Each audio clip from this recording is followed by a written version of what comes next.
You know this scene from The Wizard of Oz.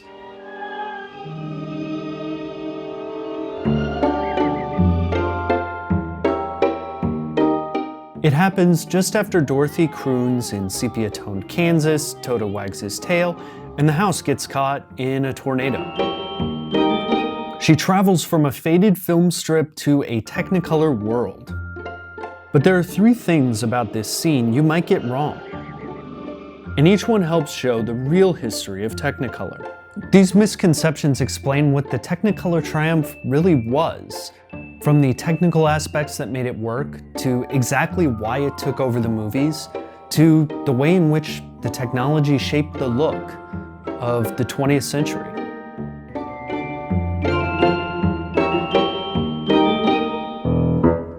Lie number 1. Wizard of Oz is not the first Technicolor movie.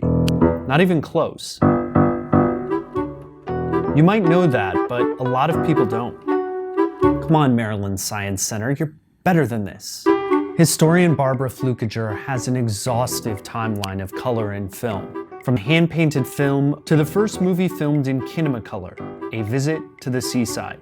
But Technicolor stood out, and even it has a history that long predates The Wizard of Oz. Herbert Kalmus, Daniel Frost Comstock, and W. Burton Westcott founded the company in 1914, with the tech referring to MIT, where Kalmus and Comstock met. It started by merging red and green into a new image that roughly looked like this.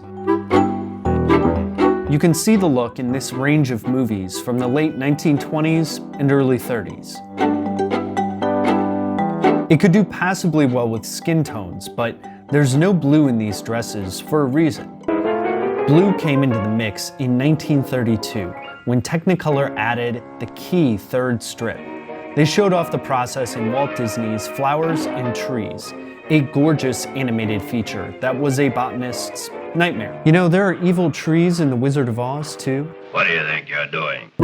Anyway, in order to get Technicolor to work, it was an insanely difficult process. Technicolor distributed guides like these, and we can make a reasonable simulation digitally with a scene like this. So here's a scene of some Lego people who are apparently worshipping Lawrence of Arabia. Not sure what's going on here, but it's our starting image. A Technicolor camera would typically take that picture and shoot it through a prism that split the light into red, blue, and green negatives for the picture.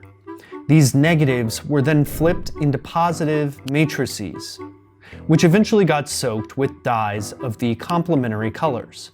So the red matrix turned cyan, the green one magenta, and the blue one yellow. Then the dye was transferred. This was called a dye transfer process to create a final gorgeous Technicolor image. So if you're anything like me, that explanation might make you feel like the Scarecrow. Oh, I'm a failure because I haven't got a brain. So let's try it again, but only look at the red channel. So keep your eye on the Viewmaster, the red in the Rubik's Cube, or maybe the Lego guy's hat. It is all kind of dark now because that's just the red color in the negative. Now flipped in the matrix, that red is really bright, which means that when it's dyed, it won't get a lot of cyan. And that makes sense. Cyan is the complementary color. It's the anti-red. So where you want a lot of red, you do not want a lot of cyan. That way, when it comes together, you get a ton of magenta and some yellow. You don't have a lot of cyan because the cyan cancels out the red. In the earlier days of Technicolor, they also had to amp up the contrast. The company would add a black and white layer underneath the matrices to serve as something called the key. You can see the results early in films like 1934's La Cucaracha, The Trail of the Lonesome Pine, and Robin Hood, all of which came out well before The Wizard of Oz. It's easy enough to roughly copy the technology that Technicolored The Wizard of Oz. RGB split, color bath, mesh, repeat. But the film strip processes are just part of the story. Line number 2. This scene, it's not going from a black and white world to a color one. The set was actually painted sepia tone, so the same Technicolor process could be used for the bright Oz reveal. Today it's much easier. I can draw a box with my hand, and with a click, black and white and color play together. They even had techniques to do stuff like this in the Oz days. But the fact that they built a sepia house shows how Technicolor's technical limitations shaped all color movies.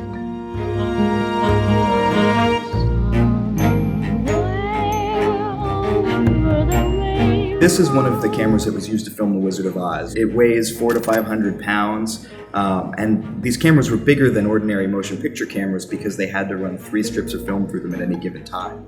So remember, this scene, that had to be done with this beast of a camera.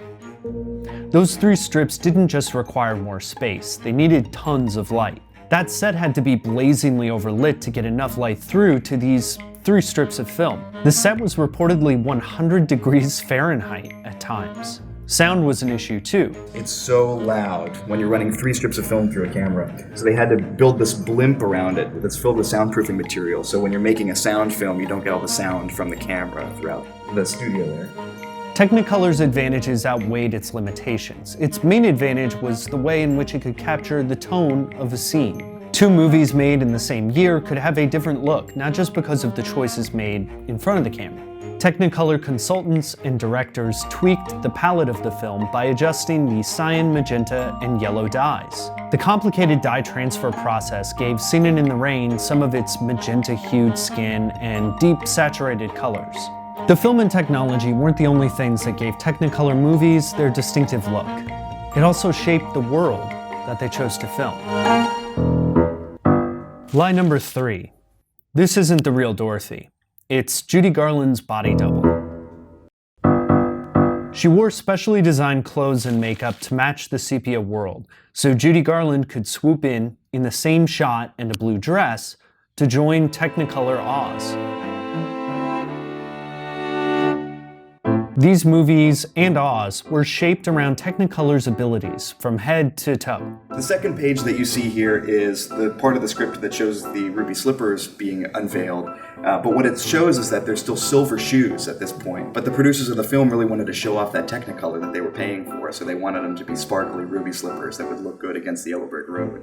So they changed it in the middle of production to ruby slippers. Today, the shoes are kept under low light to preserve them, but during the shoot, they were blasted with light to accommodate the camera and make those sequins sparkle. These weren't just on-set decisions. Technicolor was always pulling strings behind the curtains.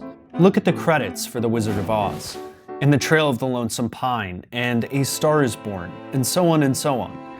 You'll see one name over and over.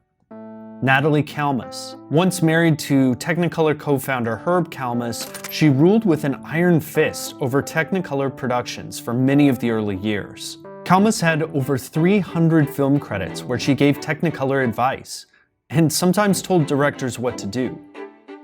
This is the IMDb page for a woman born in 1882.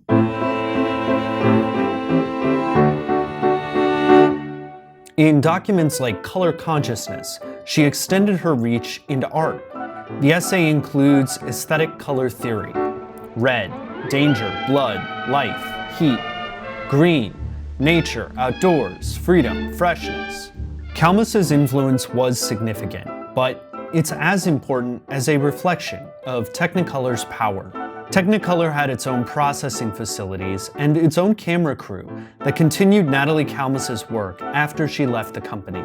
The technology in the production process gave Technicolor a significant competitive advantage to alternatives being used. Despite all those alternatives shown on Barbara Flukiger's website, studios stuck with Technicolor for a long time. It had a reliable system and could be shown in any theater in splendid color without requiring special equipment. Technicolor eventually fell to cheaper processes through the 1950s, like Eastman Color, that used a single strip. The Godfather Part 2 was one of the final major releases to use the Technicolor we recognize. But old prints remain surprisingly vibrant today due to the dye transfer process used. Today, I can snap my fingers and be in The Matrix or in Stranger Things upside down.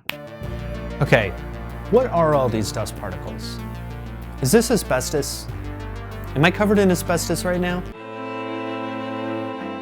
Technicolor was never just a click. The look was formed by the camera's strengths and weaknesses, the artistic choices made for color, and the Technicolor company's infrastructure and supervision. In that key scene from The Wizard of Oz, you might not have known the trivia about Dorothy's double, or the sepia doorway, or even that it wasn't Technicolor's debut. But one thing is easy to understand, intuitively. The movie is all about it. Technicolor wasn't a switch or a doorway. It was a whole world, just waiting on the other side.